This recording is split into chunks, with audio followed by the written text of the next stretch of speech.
Puji Tuhan, Shalom. Terima kasih kepada Tuhan Yesus. Terima kasih kepada Pak Pastor Jerry Sanger, Ibu Esther. Saya sangat diberkati Tuhan selama di Brisbane, di camp. Saya menikmati banyak berkat-berkat rohani jasmani. Apalagi masalah makanan, sungguh luar biasa. Terima kasih. Selesai dari camp, saya diajak makan oleh Pak Reza dan keluarga di Ayam Ria, kalau nggak salah. Dan 2 hari kemudian diajak oleh Pak Tommy makan babi. Terima kasih dan berkati. Dan selama saya tinggal di Pastori, luar biasa. Berat badan saya kemungkinan besar naik 5 kilo. Tuhan berkati. Setelah saya sampaikan firman, saya sampaikan di Gold Coast 2 minggu lalu bahwa hidup itu peperangan. Peperangan gak ada menang, gak ada draw. Hanya ada menang atau kalah. Gak ada peperangan sama-sama menang atau sama-sama kalah. Dan saya sampaikan bahwa selama kita lebih dari orang yang menang, kita punya kepastian. Dan saya sampaikan di rumahnya Pak Kris bahwa peperangan itu hebat sekali. Karena iblis memberikan kita yang namanya peluru, yang namanya khawatir. Khawatir itu rancangnya setan. Setan paling empuk, paling suka di orang khawatir. Makanya karena khawatir orang bisa selingkuh. Karena khawatir orang bisa kedukun. Karena khawatir orang bisa cerai. Bilang kiri kanan, jangan khawatir. Kita lagi berperang. Oke. Dan saya katakan tadi di Gold Coast, peperangan itu yang kita hadapi, kita harus gunakan senjata. Alkitab berkata ada ketopong keselamatan, ada pedang roh, ada baju sirah, ada perisai iman. Perisai itu adalah alat peperangan senjata yang paling hebat buat saya. Karena perisai bisa digunakan untuk menangkis atau menghalangi serangan musuh. Perisai itu seperti pagar, seperti pelindung. Tapi perisai juga kayak Kapten Amerika bisa menyerang. Ya kan? Ada perisai yang bagian sudutnya kiri kanan itu tajam dan berduri. Jadi orang yang menggunakan perisai bukan hanya menahan serangan, tapi dia bisa menyerang. Tapi saudara saya beritahu, Anda tidak usah punya perisai mungkin. Dalam tanda kutip. Karena Tuhan itu perisai buat saudara. Sama-sama kita buktikan. Kejadian 15 ayat 1. Banyak orang menjadikan uang itu perisai, kekayaan itu perisai. Bahkan menjadikan kemampuan, skill, talentanya itu perisai. Dan bagi sedikit orang menjadikan pengalaman di hari yang lalu itu perisai. Tapi Tuhan berkata bahwa Tuhan itu perisai buat kita. Saya minta tolong rekan saya Pak Tommy bacakan. Kemudian datanglah firman Tuhan kepada Abraham dalam suatu penglihatan. Janganlah takut Abraham, akulah perisaimu, upahmu akan sangat besar. Jabat tangan kiri kanan katakan Tuhan itu perisaimu. Saya beritahu Anda ketika Tuhan perisai, Tuhan jaga. Karena tugas yang menjaga. Anda mungkin gak sadar Anda punya sahabat, rekan baik. Dia berkata kepada saudara hal-hal yang indah. Tapi dia menusuk dari belakang. Itu pagar makan tanaman. Musuh dalam selimut. Kita gak pernah bayangkan kita tiba di satu daerah. Ternyata itu daerah okultisme. Banyak setannya. Makanya menurut saya kalau Tuhan yang jaga, penjaganya sempurna. Katakan sama-sama amin. Tapi Tuhan bukan cuma menjaga saudara, tapi Tuhan perisai, kota benteng, pelihara. Saya sampaikan di Gold Coast tadi, kalau cuma jaga berarti itu protect. Tapi kalau pelihara itu profit. Dan saya tahu Tuhan gak pernah kasih yang bekas. Tadi saya bilang ada sekelompok anak muda pergi ke sebuah rumah, di sebuah kampung, rumah seorang nenek. Kebetulan nenek belum masak, mau masak makanan. Maka mereka di ruang tamu, nenek berkata silakan habiskan yang toples.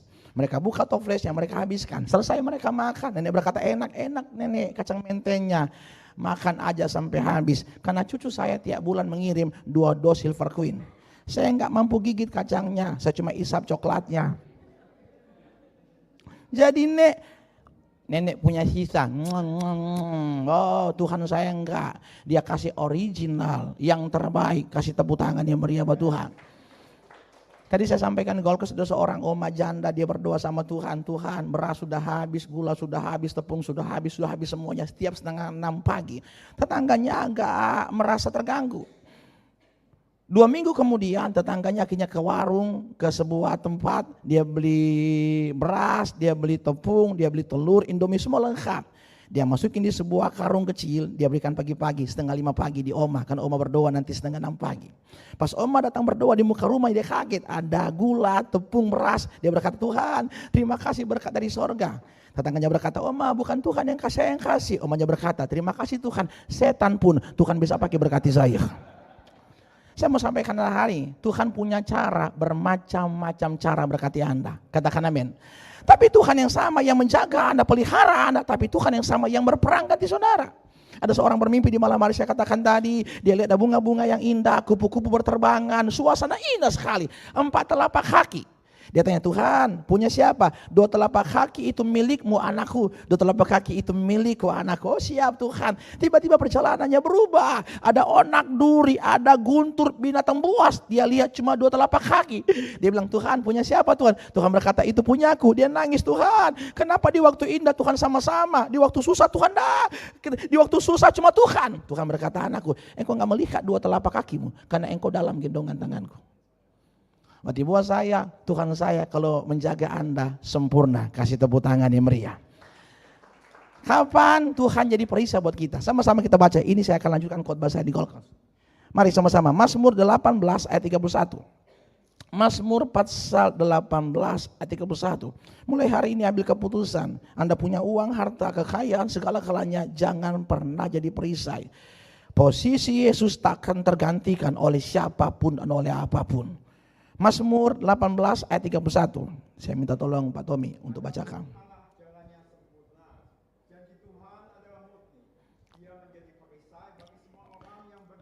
Semua orang baca, semua kita jemaat baca 1, 2, 3. Adapun Allah.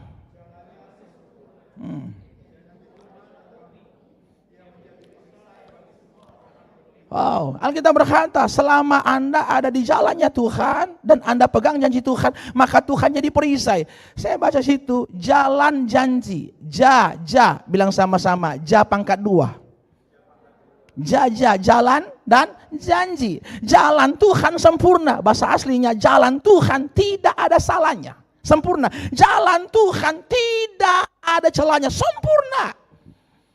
Dan kalau kita baca sebentar ya. Supaya kita bisa mengerti, boleh kita baca bersama-sama. Yesaya 55 ayat 8 dan 9. Sebentar. Pak Jerry, saya minta waktu agak lebih sedikit ya untuk malam hari ini, karena ini hari terakhir saya khotbah di Brisbane. Jadi saya minta waktu sedikit agak panjang, tapi ya paling lewat 10 menit begitu. Yesaya 55 ayat yang ke-8. Yesaya 55 ayat yang ke-8. Mari Pak Tommy. Dan jalanmu bukanlah jalan. Ayat 9. Demikianlah firman Tuhan. Seperti tingginya langit dari bumi, demikianlah tinggilah jalanku dari jalanmu. Amin. Kalau bumi ini Anda bisa hitung dari Brisbane sampai ke Manado, kiloan meter. Tapi antara bumi dan langit nggak bisa dihitung. Karena langit yang di atas saya katakan 200 triliun galaksi. 200 miliar. Galaksi kita Bima Sakti. Di alam semesta yang bisa dilihat NASA 200 triliun galaksi. Anda bisa kalikan. Di luar angkasa nggak pakai meter, kilometer, pakai apa? Kecepatan cahaya berjuta-juta. Jadi antara bumi dan surga jaraknya jauh sekali. Itu sebabnya tolong, jalan Tuhan bukan jalanmu. Bilang kiri kanan, jangan bikin jalan sendiri. Yesaya 53 yang ke-6. Yesaya 53 yang ke-6. Mari, tunggu, Pak Tom, tunggu sampai bagian media. Ya. Kita sekarang sesat seperti domba. Masing-masing kita mengambil jalannya sendiri. Tetapi Tuhan telah menimpakan kejahatan. Tuhan punya jalan ujungnya surga, tapi Anda buat jalan sendiri. Dan apa? Tersesat. Selama itu jalannya Tuhan, percayalah pasti happy ending. Katakan amin. Kalau Anda buat jalan sendiri, maafkan saya untuk katakan ini, Amsal 14 ayat 12. Coba kita baca bersama-sama. Saya hanya kasih ringkasan khotbah saya di Gold Coast tadi, supaya Anda bisa mengerti untuk masuk poin yang kedua. Boleh? Mari. Amsal 14 ayat 22. Ini terjemahan lain ya. Nggak apa-apa. Seharusnya kalau kita pakai terjemahan yang iya. Amsal 14. Ya itu. Sorry minta maaf. Ya, mari. Ada jalan yang disangka orang lurus. Ada jalan yang disangka. Contoh namanya Karen. Tuhan berkata, Karen, suamimu nanti nama Nelson. Enggak Tuhan, saya suka Alex. Enggak bisa. Karena yang dari Tuhan yang terbaik. Tapi sayang, ada orang bikin jalan sendiri. Contoh, suami orang digodain. Pas dia hamil, ini jalan-jalan Tuhan. Ini rancangan Tuhan, bukan. Maafkan saya untuk katakan ini. Kegatelan. Sorry, kasar. Sudah tahu-tahu lampu merah. Nabrak. Pas celaka. Ini proses Tuhan. Maafkan saya untuk katakan ini. Jalan Tuhan tidak enak, tapi ujungnya luar biasa. Tapi jalan Anda enak, ujungnya. Mari, Matius 7 ayat 13. 14. Boleh. Matius 7, 13, 14. Saya boleh turun sampai sini? Enggak bisa. Cuma di sini. Oh. Ya, mari Pak. Masuklah melalui pintu yang sesak itu. Karena lebarlah pintu dan luaskah jalan yang menuju kepada kebinasaan. Dan banyak orang yang masuk melaluinya. Terus 14. Karena sesaklah pintu dan sempitlah jalan yang menuju kepada kehidupan. Dan sedikit orang yang mendapat. Alkitab berkata jalannya Tuhan itu sempit, susah. Tapi tahukah Anda, jalan yang lebar, orang lenggang kangkung, orang pesta pora, orang santai, pandang enteng, tabrakan. Tapi kalau jalan sempit, kalau ngantuk cubit, permen, karena jalan yang sempit buat Anda hati-hati. Dan jalan yang sempit gak enak. Maka saya katakan tadi, ketika Yosua masuk tanah Kanaan, Yerusalem tidak kalah. Ketika Samuel jadi hakim, Yerusalem tidak pernah kalah, orang Yebus kuasai. Ketika Gideon, Yefta, Otniel, Saul, gak ada yang berani.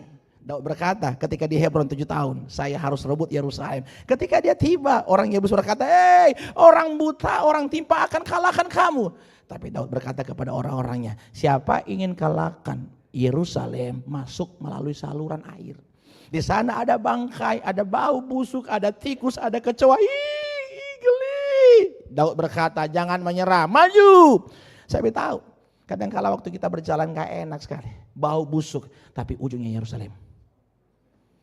Yusuf orang yang hebat, karena anak papa dapat jubah maha indah, masuk perigi, dijual jadi budak di rumah Potifar, udah kerja baik-baik, digoda nyonya Poti, ucup, dia nggak bisa bela diri, dia difitnah masuk penjara. Dari penjara ini Tuhan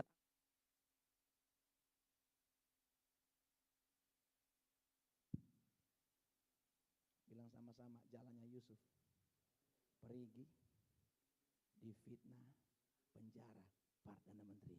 Ketika dia Perdana Menteri, dia duduk di singgasana kerajaan, lewat pejabat, gubernur, lewat menteri-menteri, termasuk Potifar dan nyonya Poti.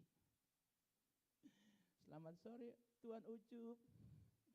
Dia berkata, nyonya, aku bersyukur engkau fitnah, gara-gara lu fitnah gua di upgrade oleh Tuhan di surga. Satu waktu Anda akan datang ke selokan dan berkata kepada tikus-tikusnya, tikus terima kasih karena lewatmu Tuhan proses. Bilang sama-sama, setiap proses pasti ada progres, asal jangan protes. Bilang kiri kanan, setiap proses, jabat tangan.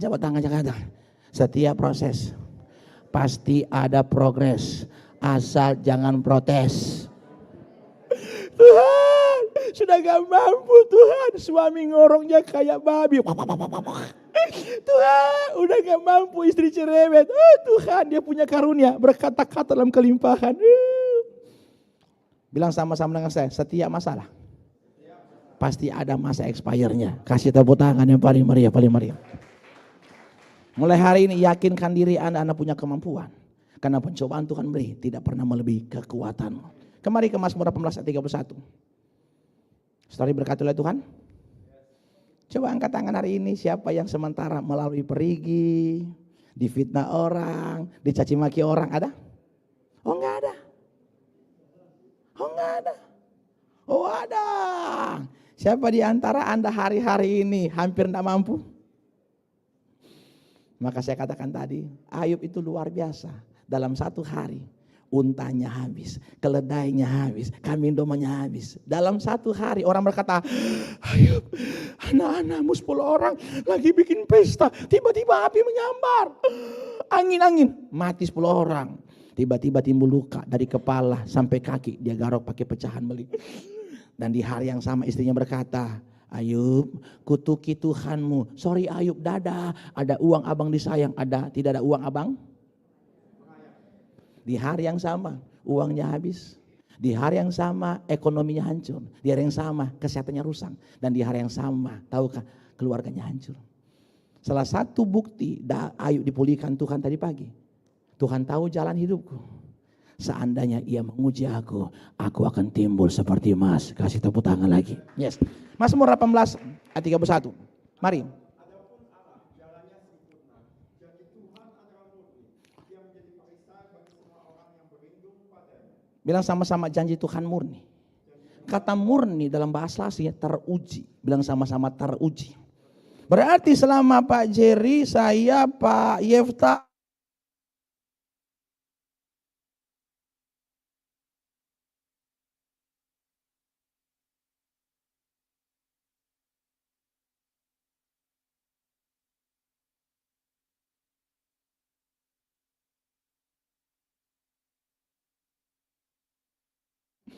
boleh bilang sama-sama, selama saya ada di jalannya Tuhan dan pegang janji Tuhan, Tuhan jadi perisai. Amin.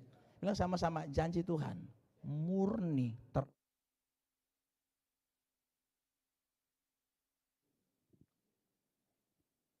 Saya 1, 2.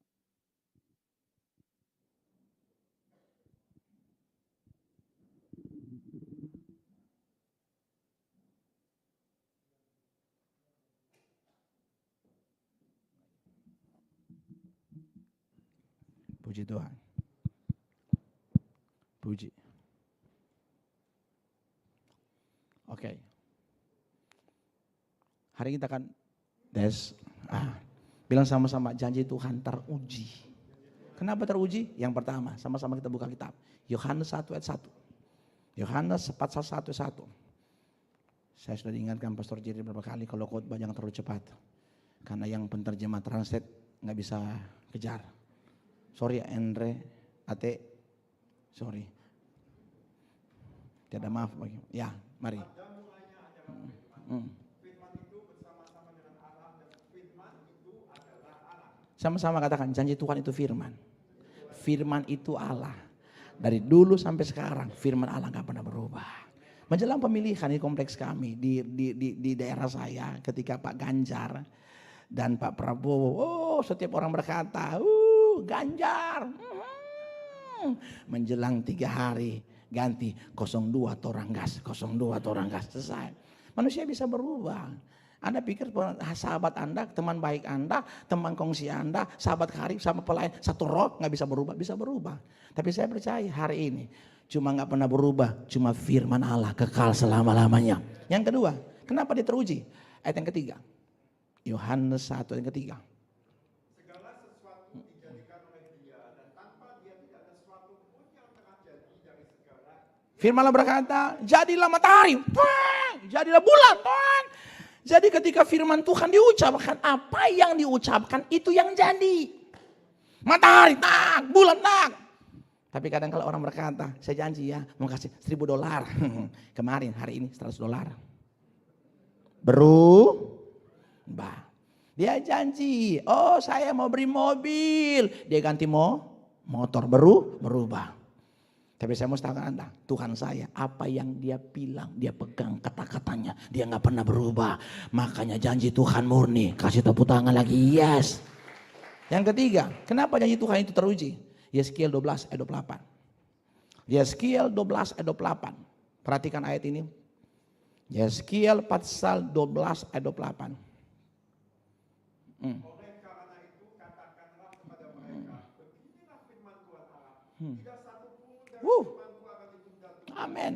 Apa yang kufirmankan akan terjadi. Kasih tepuk tangan, yes. Yang pertama, firman Allah gak pernah berubah. Dulu, sekarang, sampai. Yang kedua, dia bilang apa. Yang ketiga, kalau Tuhan sampaikan firman, dia gak pernah dusta. Coba saya minta tolong semua jemaat baca ayat ini ya. Saya minta tolong ya, bukan cuma Tommy. Bilangan 23:19. Bilangan 23:19. Bilangan 23:19. Nanti boleh sama-sama. 1, 2, 3. Yes. Terus, masakan ia berfirman dan tidak. Yang merasa manusia angkat tangan. Bilang ke dia, you punya kans dusta. Karena you manusia. Baca ini, Allah bukanlah manusia. Sehingga berarti manusia ada punya potensi. Nah, saya mau tanya Anda, kalau ada orang janji memberikan kepada Anda sekian dan orang itu nggak jadi kasih, kira-kira alasannya apa? Lupa. Yang kedua apa? Pura-pura lupa. Yang ketiga apa? Tadi bilang Pak, dia seorang pendusta. Yang keempat apa? Waktu dia janji, dia masih punya $1 miliar. Tapi ketika menepati janjinya, tinggal $1. Bilang sama-sama dengan saya, janji tidak jadi kenyataan karena lupa, pura-pura lupa, dusta, maaf, dan dia habis stok. Bilang sama-sama dengan saya, Tuhan Yesus tidak pernah lupa, tidak pernah pura-pura lupa. Tuhan Yesus tidak pernah berdusta dan gak pernah habis-habis surga. Apa yang Tuhan janjikan, Tuhan genapi. Kasih tepuk tangan lagi. Yes. Yeremia 1 ayat 12. Perhatikan ayat ini. Saya minta tolong semuanya baca karena ayat ini ayat yang luar biasa. Yeremia 1. Sama-sama kita baca. 2, 3.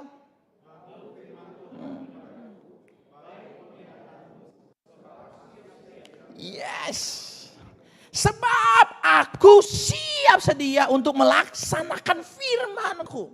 Kadang-kala kita jumpai teman kita, pinjam dong. Mau ganti, demi Tuhan saya ganti. Ini uang arisan, uangnya orang, saya ganti seminggu sebelum arisan. Demi Tuhan. Bayangkan, dari 1 bulan sebelumnya handphonenya nggak aktif. Telepon gak diangkat-angkat. Kadang-kala kita kaget, kenapa? Dia yang berhutang, kelihatannya kita yang berhutang. Betul? Betul enggak? Ada pengalaman seperti itu? Pengalamannya di pihak mana? Korban atau pelaku? Hanya Tuhan yang tahu.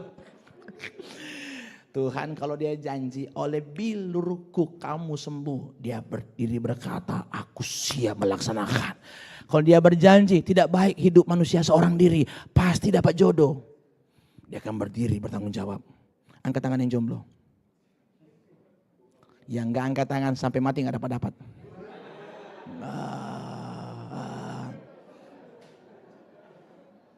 Sama-sama dengan saya katakan firman Allah. Janji Tuhan teruji karena gak pernah berubah.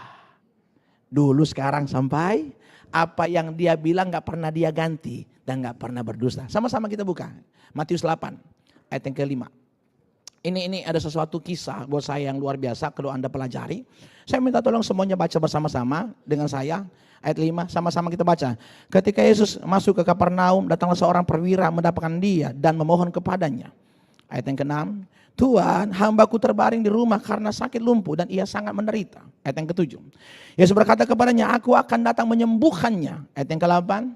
Tapi jawab perwira itu kepadanya, Tuhan, aku tidak layak menerima Tuhan dalam rumahku. Katakan saja sepatah kata saja, maka hambaku itu akan sembuh. Ayat yang ke-9 kita baca.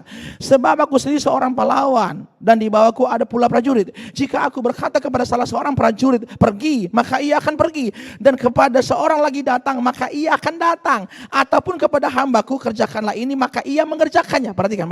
Di seluruh negara sistem kesehatannya berbeda. Seluruh negara sistem pemerintahnya berbeda. Tapi tahu kan di seluruh negara sistem militernya sama. Begini. Seorang perwira dia punya bawahan. Maka bawahan itu haknya dicabut oleh atasannya. Contoh, jongkok, siap jongkok. Berdiri, siap berdiri. Maka seorang bawahan cuma 2 kata, siap laksanakan. Kalau Anda baca orang militer, kalau lagi berperang, dia nggak bisa pulang ke rumah ketika istri melahirkan. Nggak bisa. Orang tua nggak bisa. Harus tunggu komando. Yesus, aku seorang atasan. Dan aku punya bawahan. Aku juga seorang bawahan, aku punya atasan. Jika atasanku berkata, angkat, siap, pergi, nonjok orang, siap aku nonjok. Karena aku nggak punya hak. Semua aku diambil atasanku. Yesus. Sedangkan seorang jenderal perkataannya ada kuasa. Apalagi perkataanmu Yesus. Katakan sepatah kata saja, maka penyakit akan tunduk pada perkataanmu. Tundukkan kepala kita, berdoa sebentar. Yesus, bawa kami pada level iman untuk mempercayai janji Tuhan. Satu kata perkataanmu ada kuasa yang luar biasa. Satu kata yang keluar dari mulutmu ada kuasa yang luar biasa. Biar hari ini yang kami pegang bukan janji manusia, tapi janji yang punya sorga, Yesus Kristus Tuhan. Dalam nama Tuhan katakan amin. Ayat 9. Kita baca 23. Sebab aku sendiri seorang bawahan dan di bawahku ada pula prajurit. Jika aku berkata kepada salah seorang pergi, maka ia akan apa? Dan kepada seorang lagi datang, maka ia akan? Atau kepada hambaku kerjakan ini, maka ia akan? Tuhan, asal itu perkataan dari mulutmu pasti terjadi. Ayat yang ke-10. Ini membuat saya ayat ini membuat saya rasa aneh. 23. Setelah Yesus mendengar hal itu, heranlah. Terus aku berkata kepada sesungguhnya iman sebesar ini tidak pernah aku jumpai pada seorang. Dia orang Roma, dia orang kafir. Begini. Kalau yang heran itu Pak Jerry, mungkin masuk akal. Dia tahu saya nakal waktu sekolah. Evan jadi pendeta, sekarang melayani. Saya pun heran dengan Pak Jerry sekarang.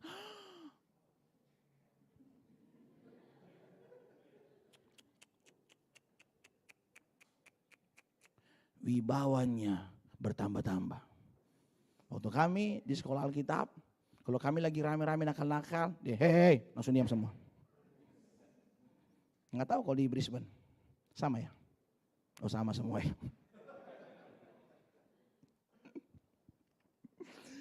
Anda punya teman SMA, sahabat karib, dia nggak jelek, cuma kurang cantik. Dia nggak jelek, cuma kurang cantik. Ketika Anda reuni 30 tahun kemudian, Wati, iya, kok bisa itunya operasi. Anda ketemu dengan teman baik, pelayan Tuhan di Brisbane, dia seorang setia, rajin berdoa, rajin puasa, nggak pernah terlambat ibadah. Anak ini punya integritas, dia sopan, menghormati orang tua. Sekian tahun kemudian Anda ketemu di Jakarta. Anda makan di Mall Kelapa Gading, Anda kaget dengan wanita ini. Karena dia cantik. Sama om-om. Siapanya? Om. Siapa? Teman dekat. Dia pakai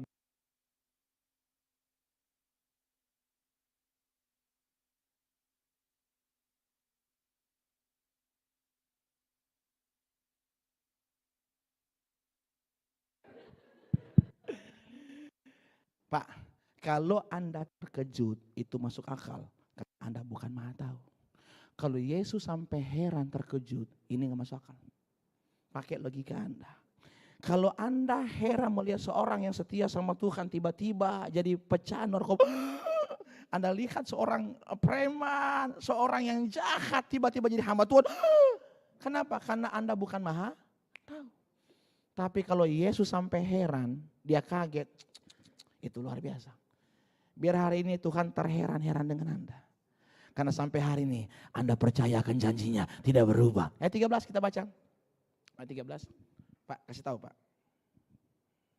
13, mari 13. 23.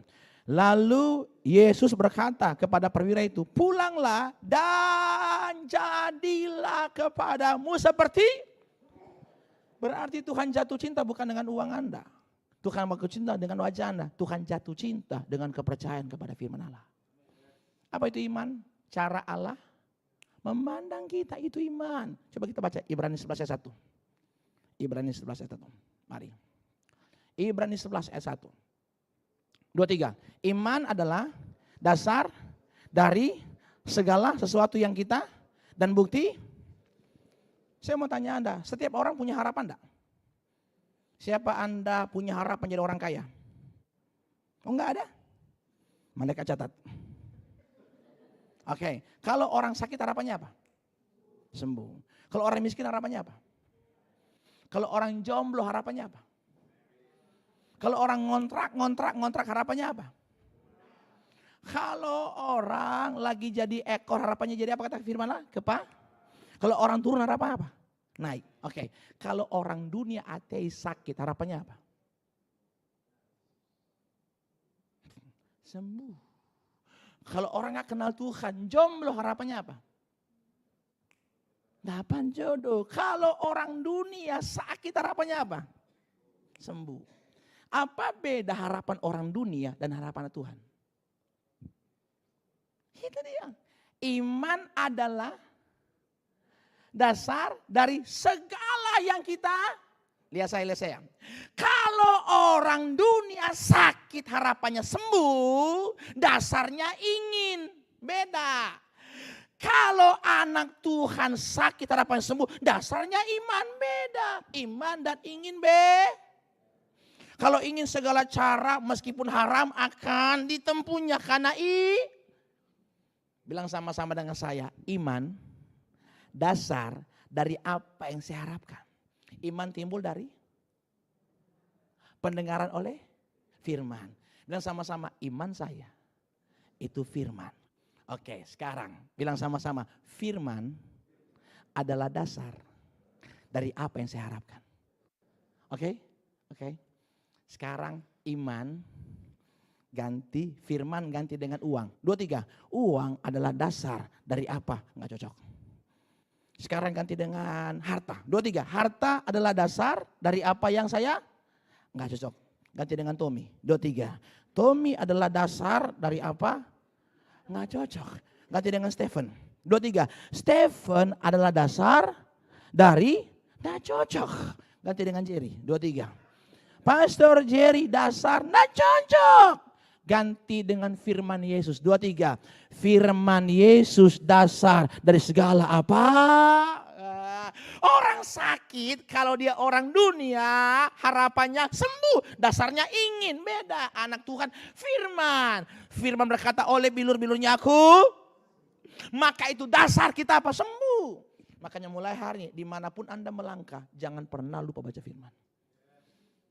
Jangan pernah lupa baca firman. Kenapa? Firman itu dasar iman Anda. Ayo kita buktikan dengan sebuah kisah di Alkitab. Boleh? Sedikit lagi pastor. Mari. 2 Raja-Raja pasal yang ke-6. 1 Raja-Raja 6 ayat 24. 1 Raja-Raja 6 ayat 24. Ada sebuah kisah di Alkitab tentang Sanherib menyerang Samaria.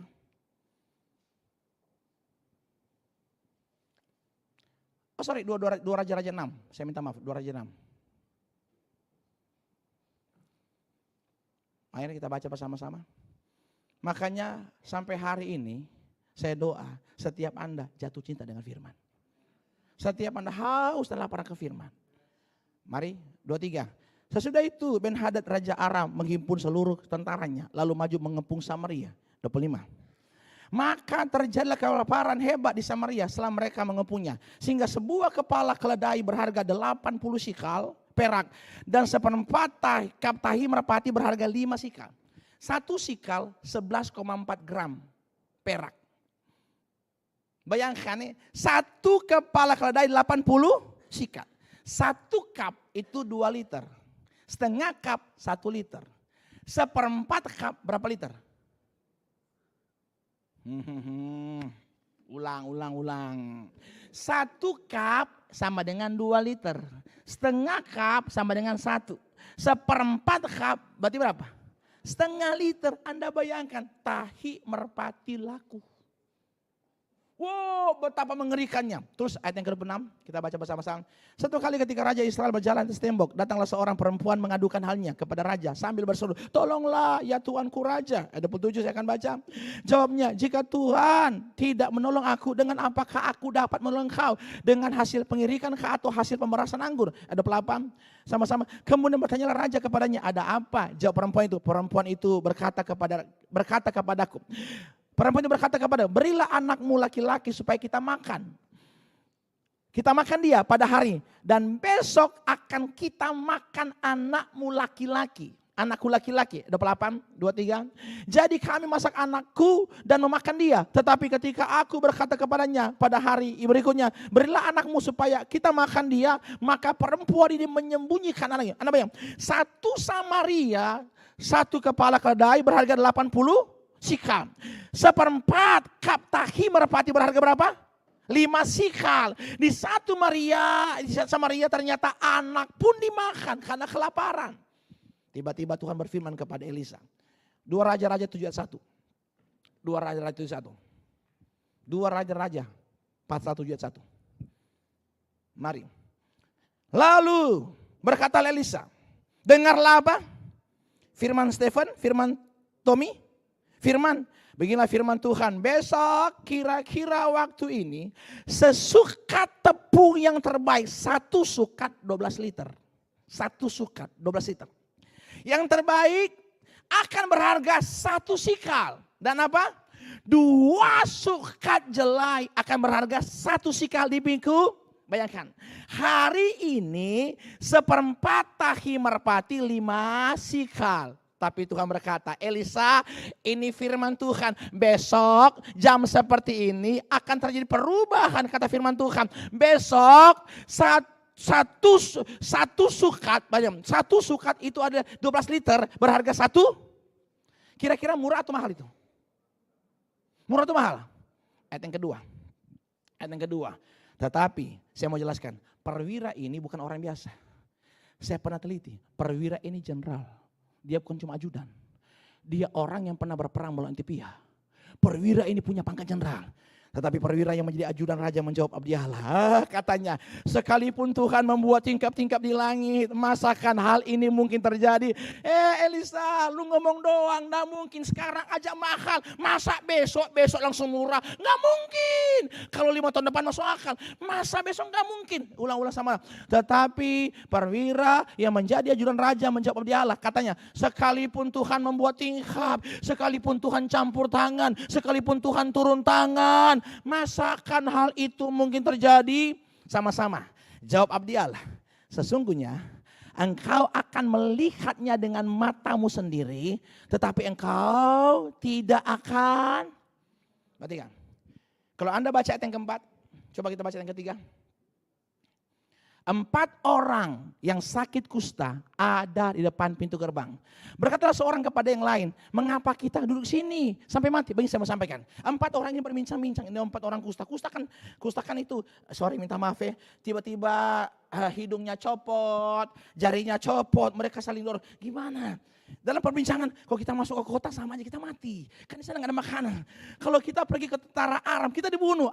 Bagaimana? Akhirnya mereka sekitar, meskipun kita harus mati, biar kita mati.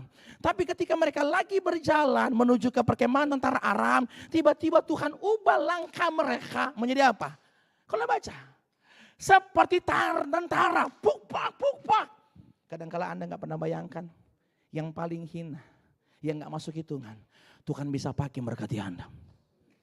Orang yang gak pernah Anda pikirkan, orang mana mungkin Tuhan. Tapi orang itu Tuhan bisa pakai. Waktu mereka tiba, mereka kaget sekali. Mana orang Aram, lari semuanya. Emasnya diambil, pakaiannya diambil. Dan mereka mikir, kalau cuma kita yang diberkati, kita curang. Ayo kita lapor ke kota. Dan diberitahukan kepada raja. Ayo kita baca ayat 16. Ayat 16, kita baca ayat 16. Ayat 16. Saya terima kasih banyak kepada bagian media. Bukan main, ada perkembangan luar biasa ini. Ini mujizat. Mempercayai perkataan firman. Saya sudah berdoa dari kemarin, Tuhan berkati besok Tuhan supaya ayatnya ditampilkan. Mantap. Dan saya lupa berdoa untuk Gold Coast. Saya hanya berdoa untuk Brisbane. Makanya Tuhan jawab hanya di Brisbane. 2, 3. Maka keluarlah penduduk kota itu menjarah tempat perkemahan orang Aram. Karena itu sesukat tepung yang terbaik berharga 1 sikal. Dan 2 sukat jelai berharga 1 sikal. Sesuai dengan, bilang sama-sama dengan saya, jalan Tuhan. Enggak ada salahnya. Janji Tuhan teruji luar biasa. Ayat 17. Kita baca bersama-sama. Adapun raja telah menempatkan perwiranya di ajudannya, mengawasi pintu gerbang, tetapi rakyat menginjak-injak dia di pintu gerbang. Lalu matilah ia sesuai dengan perkataan abdi Allah yang mengatakan kepada waktu raja datang mendapatkan dia. Ayat 18. Dan terjadi juga seperti yang dikatakan abdi Allah kepada raja. 2 sukat jelai akan berharga 1 sikat. 1 sikat. Dan 2 sukat tepung yang terbaik akan berharga 1 sikal. Besok kira-kira waktu ini di pintu gerbang Samaria. Ayat yang ke-19 kita baca. Pada waktu si perwira menjawab abdi Allah, sekalipun Tuhan membuat tingkap-tingkap langit, masakan hal itu mungkin terjadi? Tetapi Elisa berkata, sesungguhnya engkau akan melihatnya dengan matamu sendiri, tetapi tidak akan makan apa-apa daripadanya. Ayat 20, ayat yang terakhir 2, 3. Demikianlah terjadi kepada orang itu, rakyat.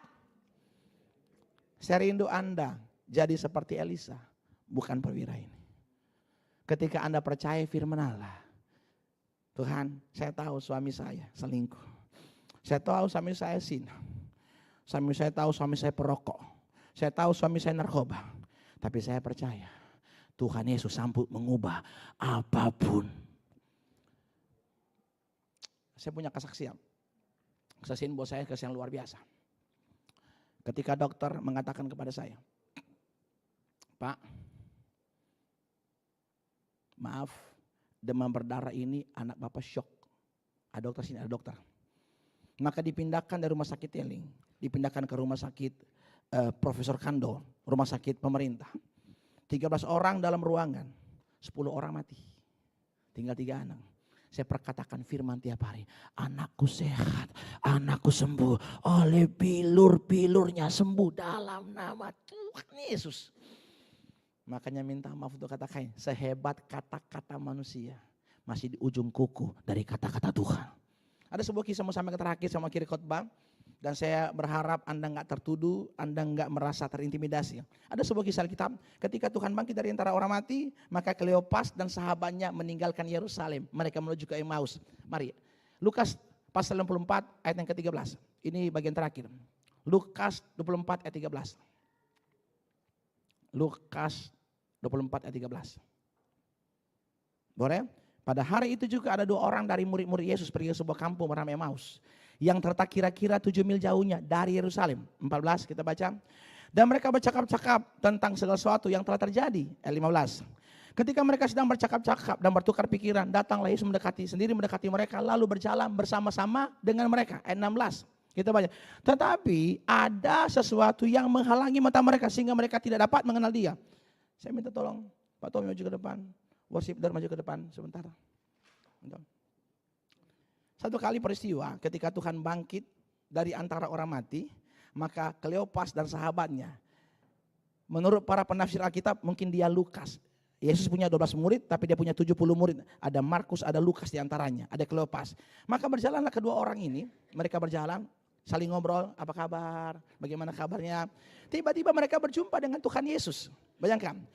Ini murid yang makan hari-hari dengan Tuhan, kadang-kadang bersentuhan dengan Tuhan. Dan di tengah jalan mereka bersentuhan dengan Tuhan. Biasa orang Yahudi kalau ketemu ada cipika-cipiki 3 kali. Tak, tak, tak, tak. Tak, tak, tak, tak. Sudah. Kemudian kita berkata mereka berjalan bersama-sama tadi kan. Mereka berjalan bersama-sama. Apa kabar, apa kabar. Saudara bisa bayangkan nih. Dekat Yesus tapi tidak menikmati Yesus. Saya ulang ya. Sudah bersentuhan, sudah bergandengan tangan, apa kabar, how are you, wow, bahasa Spanyol, bahasa Inggris, sudah bicara tapi mereka gak merasakan dia ada. Karena ada sesuatu yang apa? Menutupi. Yang saya takutkan ada banyak orang di gereja, dia menyembah, dia menangis, tapi minta maaf tidak menikmati Yesus. Kira-kira apa alasannya? Dari semua penyebabnya mungkin salah satu India, ayat 25. Tetap di sini. Ayat 25. Ayat 25. Ayat 25. Ayat 25 mari kita baca bersama-sama. Pak Tommy bacakan. Lalu ia berkata kepada mereka, hai kamu orang bodoh, betapa lambannya hatimu, sehingga kamu tidak percaya segala sesuatu yang telah dikatakan. Sama-sama semua, 1, 2, 3. Lalu ia berkata kepada mereka, maaf ya, yang berkata kan saya Yesus. Hai kamu orang bodoh, ternyata bukan gak bisa baca, gak bisa tulis.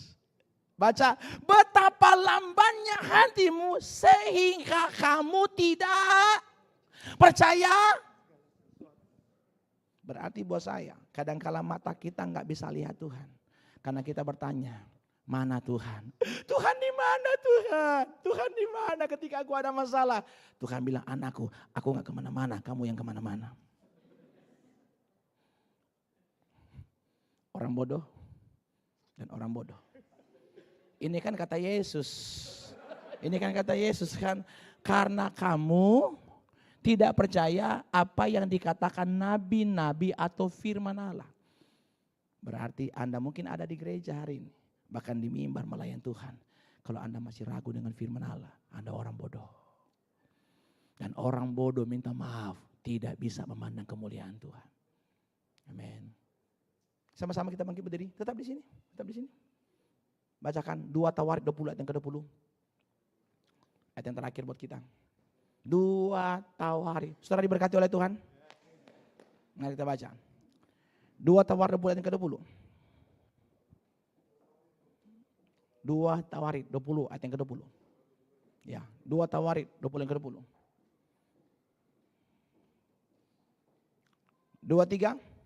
Keesokan harinya pagi-pagi mereka maju menuju padang gurun Tekoa. Ketika mereka hendak berangkat, berilah Yosafat dan berkata, dengarlah hai Yehuda dan penduduk Yerusalem. Dengarlah jemaat Brisbane hari ini. Percayalah kepada Tuhan Allahmu dan kamu akan tetap teguh. Percayalah kepada nabi-nabinya dan kamu akan berhasil. Ingat tadi, Tuhan akan jadi perisai selama kita ada di jalan Tuhan. Dan Tuhan jadi perisai selama kita percaya firman Allah. Bagaimana cara percayanya? Saudara percaya firman Tuhan? Percaya firman Tuhan? Mazmur 26 ayat 1. Biar berdiri saudara, karena saya mau sampai. Mazmur 26 ayat 1. Yang punya mulut, tolong baca. Dan saya rindu sekali 4 orang di samping Anda bisa mendengar suara Anda. 2, 3. Dari Daud. Stop. Bilang sama-sama. Sebab aku hidup dalam ketulusan. Sebab aku ada di jalannya Tuhan. Saya khotbah pada hari Kamis kemarin. Saya enggak diintervensi khotbah oleh Pak Jerry. Semua khotbah saya tidak satu pun diarahkan sama sekali. Dia hanya katakan apa yang Tuhan taruh khotbahkan. Tapi saya sampaikan hari Kamis. Dan saya sampaikan tadi, ada 3 Tuhan punya Anda enggak boleh ambil. Yang pertama kemuliaan Tuhan, jangan diambil. Yang kedua pembelasan, enggak boleh diambil. Yang ketiga perpuluhan, itu Tuhan punya. Karena kita berkata, ini saudara mau beri, enggak beri silakan sih. Cuma saya mau sampaikan Anda, perpuluhan disebut persembahan kudus. Ketika Pak Tommy diberkati 1 juta, maka 100.000 persembahan kudus. Yang 900.000 kita enggak tahu ini uang dari orang melacur kah, orang judi kah. Tapi yang 100.000 ini akan menguduskan yang 90% yang lain. Dan itu adalah jalan. Nih, sebab aku hidup dalam jalan Tuhan. Bilang sama-sama, dalam ketulusan, dalam kekudusan, berarti ikut Tuhan punya mau. Ada amin.